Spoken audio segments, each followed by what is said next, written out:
Puji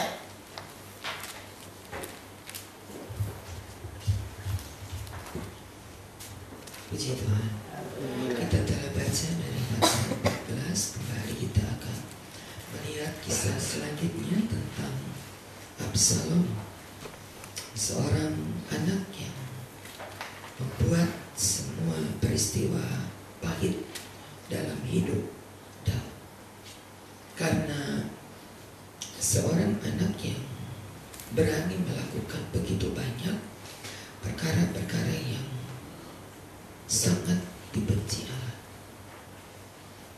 Ia mencoba untuk membuat berbagai macam cara, bahkan di pasal 15 persepakatan gelap untuk melawan ayahnya. Ia dengan sengaja, ayat 6, mencuri hati orang-orang Israel. Ia berusaha untuk mengambil pengaruh. Kata mencuri hati adalah mengambil pengaruh untuk mengadakan kudeta kepada ayahnya. Absalom dikatakan di pasal yang ke-15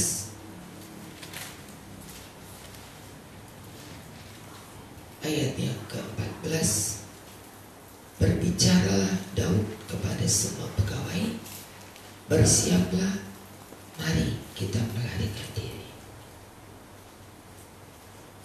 Berniat untuk melarikan diri, tidak ingin terjadi perang antara tentara raja dengan tentara Absalom. Jadi pergilah Daud dengan 600 orang untuk berangkat dan tinggalkan istana, tinggalkan Yerusalem. Absalom yang membuat Daud mendaki bukit Zaitun sambil menangis, kepala berselubung, berjalan tanpa kasut, dan seluruh rakyat yang bersama dia berselubung kepala sambil mendaki dan menangis. Pernah dialami oleh Daud masa sulit yang disebabkan oleh keluarganya, seperti hukuman yang dijatuhkan Allah dengan peristiwa Batseba. Inilah akibat-akibat perbuatan-perbuatan yang dilakukan oleh Absalom, salah seorang anak Daud yang menggenapi nubuat tentang hukuman Daud.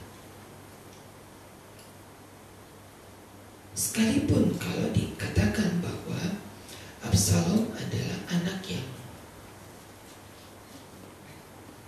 tercantik, begitu kata pasal 14 ayat 25, di seluruh Israel tidak ada yang begitu banyak dipuji kecantikannya seperti Absalom. Dari telapak kaki sampai kepala nyaris sempurna. Jadi kalau kita perhatikan, untuk penampilan Absalom adalah yang terbaik, tapi untuk perilaku Absalom adalah yang paling buruk, karena berani melakukan sikap-sikap, cara-cara untuk menduka citakan ayahnya. Allah izinkan untuk menguji, untuk membuat Daud mengalami arti hukuman yang dengan sengaja dibuat oleh Daud kepada Allah. Maka seperti itu yang dibuat Absalom kepada Daud. saudara melihat tidak ada yang paling menyakitkan bila kepahitan itu dibuat oleh anak sendiri. Daud tidak dapat melawan, bukan tidak tidak dapat karena tidak mampu, tapi Daud tidak dapat melakukan perlawanan. Karena bagi Daud berlawanan dengan Absalom adalah berlawanan dengan diri sendiri. Begitu menyakitkannya Absalom. Seorang yang diizinkan Allah menggenapi nubuat bahwa duka cita itu berasal dari keluarga.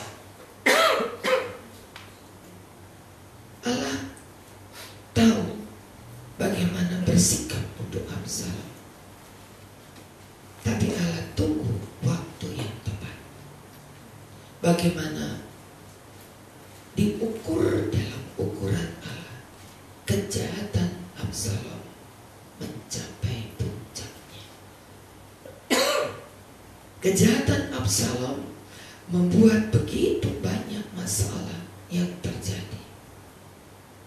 Kejahatan Absalom menyadarkan Daud bahwa anakku sendiri berdiri melawan aku. Itu sebabnya mengapa Amsal berkata, Amsal,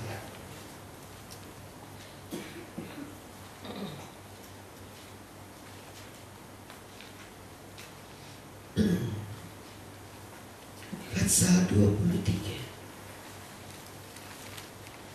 ayat 22.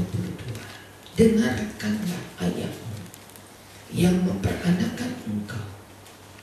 Jangan menghina ibumu kalau ia sudah tua. Ayat 24. Ayah seorang yang benar akan bersorak-sorak.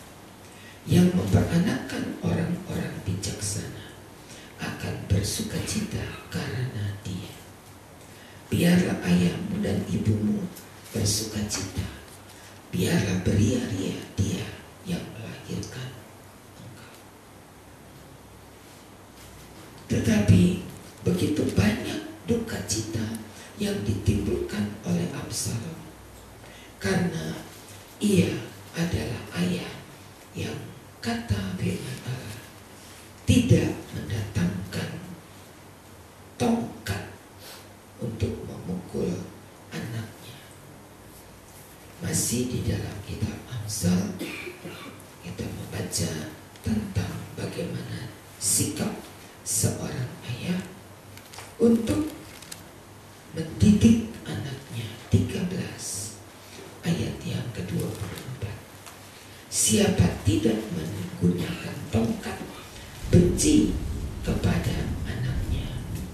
Siapa mengasihi anaknya menghajar dia pada waktunya. Ajaran kepada anak merupakan cara untuk dapat merebut anak itu dari kebinasaan. Cara menghajar anak menggunakan tongkat adalah cara untuk mengingatkan, membawa kembali anak yang sudah salah arah kembali kepada jalan yang benar. Cukup banyak peringatan-peringatan untuk dapat mendidik anak-anak. Ayat 1, anak yang bijak mendengarkan didikan ayahnya, tapi seorang pencemooh tidak mendengarkan hardikan. Karena tidak dibiasakan dari sejak kecil ditegur. Ada orang tua yang berkata, ketika anak ini mendengar ada orang tua yang memarahi, dia duluan yang nangis.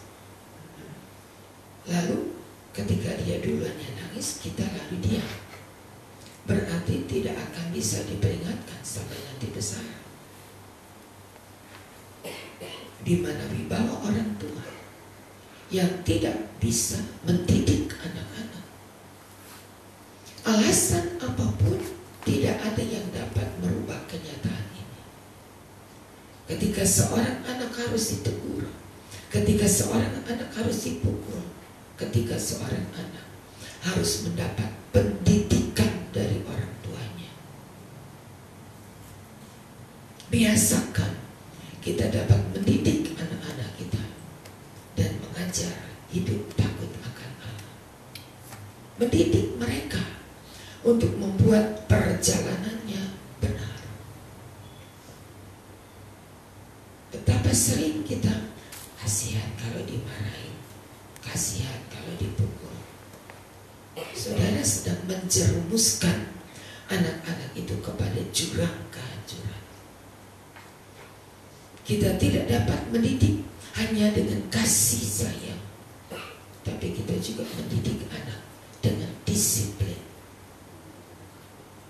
Kita buat peraturan untuk dapat mendidik anak-anak kita. Kita buat peraturan supaya jangan kita melihat hari matinya. Seorang raja menyaksikan anak-anaknya dirusak, yaitu raja terakhir Yehuda, Sedekia.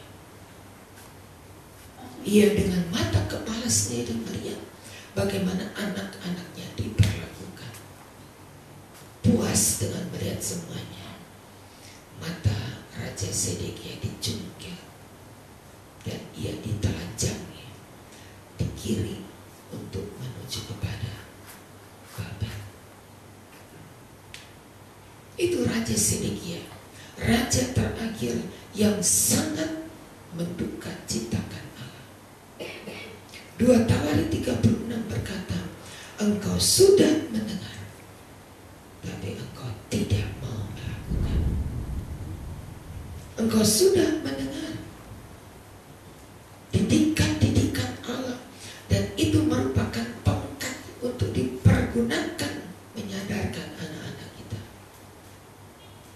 Tapi seringkali kita anggap itu perkara yang sangat menyakitkan.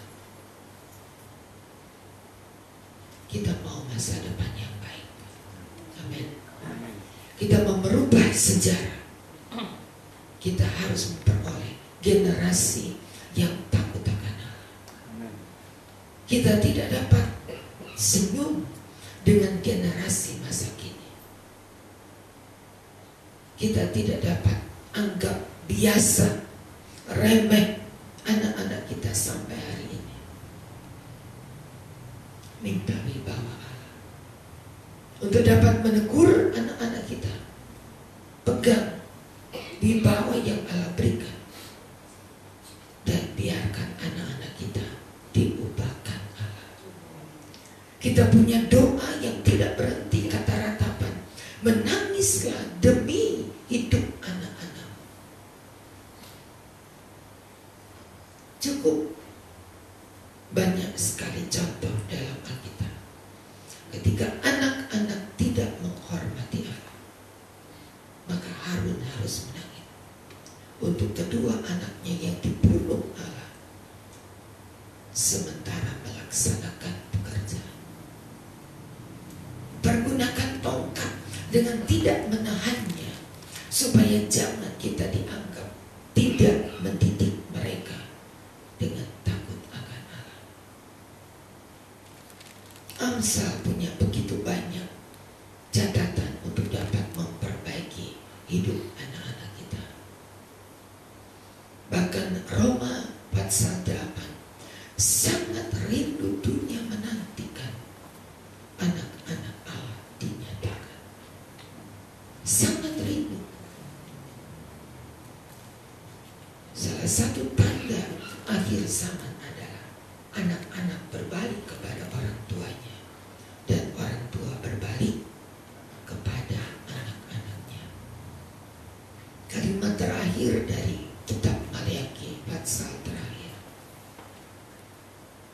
mulai ada rekonsiliasi antara orang tua dengan anak. Ada perbaikan di akhir zaman. Akan kelihatan ada perbaikan-perbaikan. Menantikan kedatangan Tuhan, Allah beri kesempatan untuk memperbaiki keadaan-keadaan yang paling buruk dalam sejarah Israel adalah kitab Hakim-Hakim dan Samuel.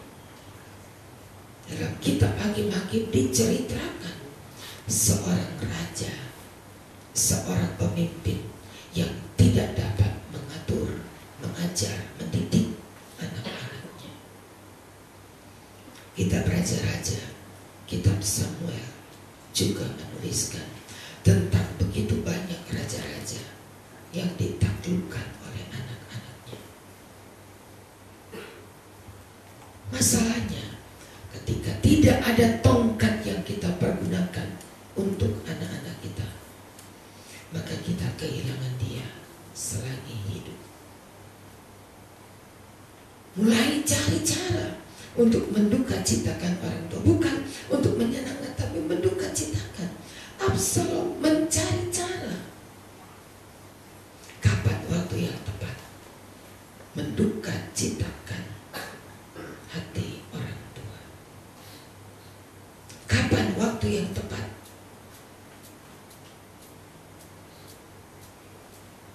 bagaimana ia dapat mengusir ayah dari tempat sinasananya? Karena salah didik. Daud salah didik karena ia sangat mengasihi Absalom, dan ia tidak lagi dapat membuat Absalom berubah sampai hari matinya. Ia membuat rambut yang indah tadi mematikan. Rambut yang panjang itu membelit ranting pohon kayu. Dan saudara lihat pohon kayu itu, pohon kayu jati itu tak pernah perdu, tanaman perdu, tapi satu pohon yang tinggi. Bagaimana mungkin rambut yang panjang itu dapat membelit ke atas? Dan Absalom mati dengan tergantung pada pohon jati. Sebelum terlambat. Kalau engkau sulit berkata, berdoa. Tapi engkau harus berkata. Engkau harus mengingatkan. Engkau harus membuat sadar anak-anak itu, supaya jangan kita menyesali diri. Lewat sudah panjang yang dia buat, baru sadar, kenapa anakku begini ya? Anak-anak Yakub adalah anak-anak yang menipu. Yakub tidak marah karena dia tahu, aku harus mendapat ganjaran. Dia pernah menipu. Yakub pernah menipu ayahnya. Ada perjalanan yang tidak sekedar jalan, ada yang harus dipertanggungjawabkan. Dan Allah tidak pernah bisa mempermainkan dirinya, membuat anak-anak kurang ajar terhadap orang tua. Allah tidak diam. Lebih baik kita baca Maleakhi pasal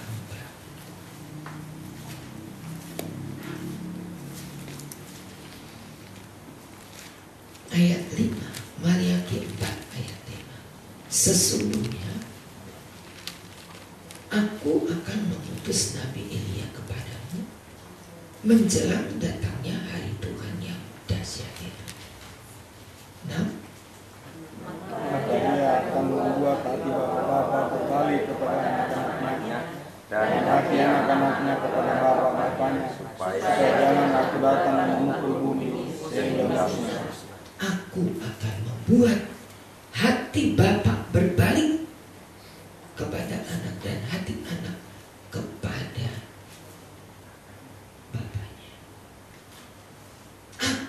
membuat Allah yang beberapa minggu, 2 minggu yang lalu ibadah malam berkata Allah sendiri bangun untuk mengasihani Sion. Salah satu yang dikerjakan Allah ketika dia bangkit untuk mengasihi Sion adalah memperbaiki anak dan orang tua. Di atas salib, kata pertama yang dia ucapkan, dia berkata kepada Yohanes, lihat, dia ibu.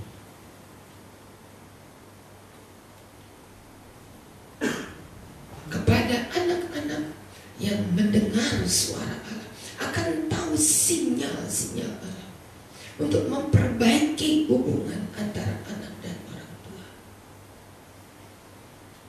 Ada sinyal, saudara. Sudah akhir daripada segala zaman yang kita temukan. Anak-anak terlalu berani menghadap orang tuanya. Dan Allah akan memperbaiki semua ini. Karena tidak ada yang dapat memperbaiki diri, tidak ada. Allah memperbaiki semua ini. Satu tujuan Allah. Sebab masih ada kelompok orang-orang yang terluput. Masih ada kelompok yang terluput, yaitu orang-orang yang mau diperbaiki. Di akhir zaman Allah akan cari orang-orang yang mau memperbaiki diri.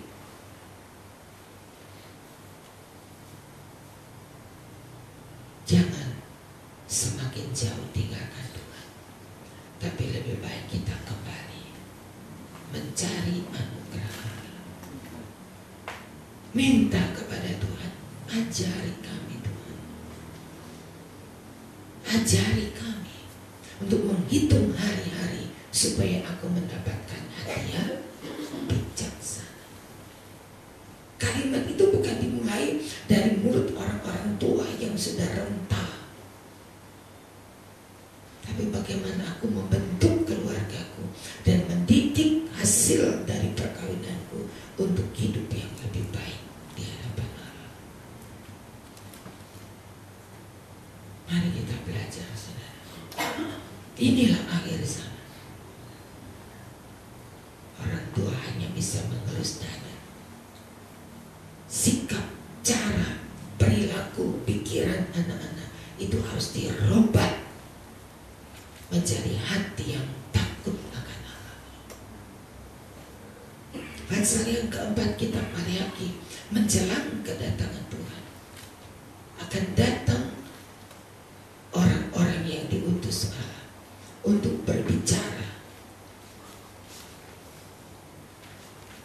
mengajar anak-anak mulai dari dini untuk hidup takut akan Tuhan. Dari dini, sedini mungkin.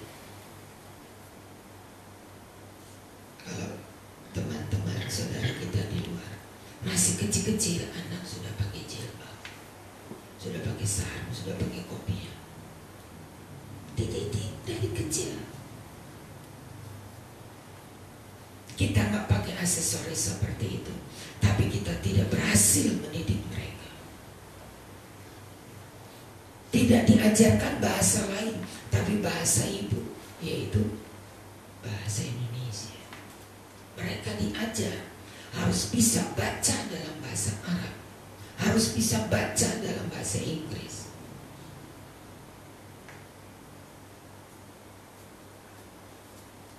Allah tetapkan kita menjadi orang tua yang diberkati. Amin.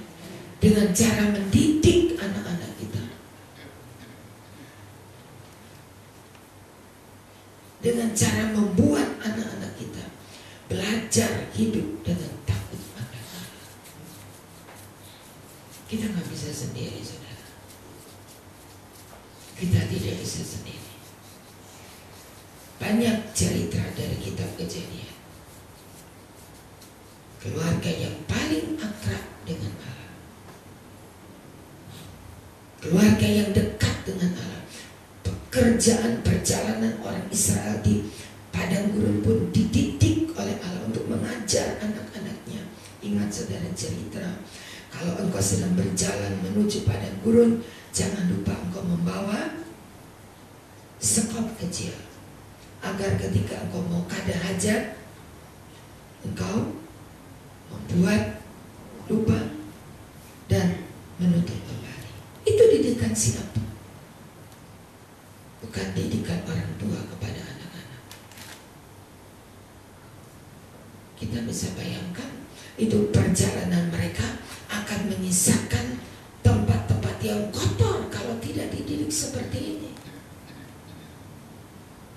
Jangan lupa kamu membawa sekop kecil.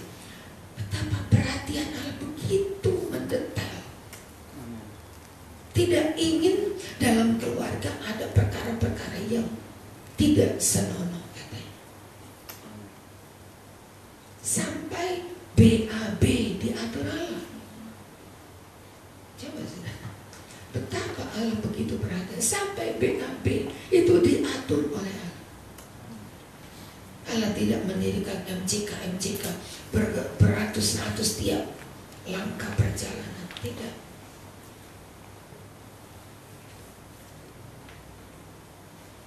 Tapi pengajaran-pengajaran itu membuat mereka tahu mana yang berkenan dan mana yang tidak berkenan. Mana yang disebut daerah kudus dengan mana yang disebut daerah yang ternoda. Allah didik loh. Kita pun sedang dididik oleh Allah. Setiap hari kita dididik. Dan didikan Allah luar biasa untuk memperbaiki kita. Mau atau tidak mau, kita harus tahu ini yang Tuhan mau. Mau atau tidak mau, kita harus mempunyai keluarga yang tertib di hadapan Allah. Bukan keluarga yang sembarangan, tapi keluarga yang tertib. Kiranya Tuhan tolong kita, mendidik kita, mengajar anak-anak kita, membuat keluarga kita menjadi keluarga yang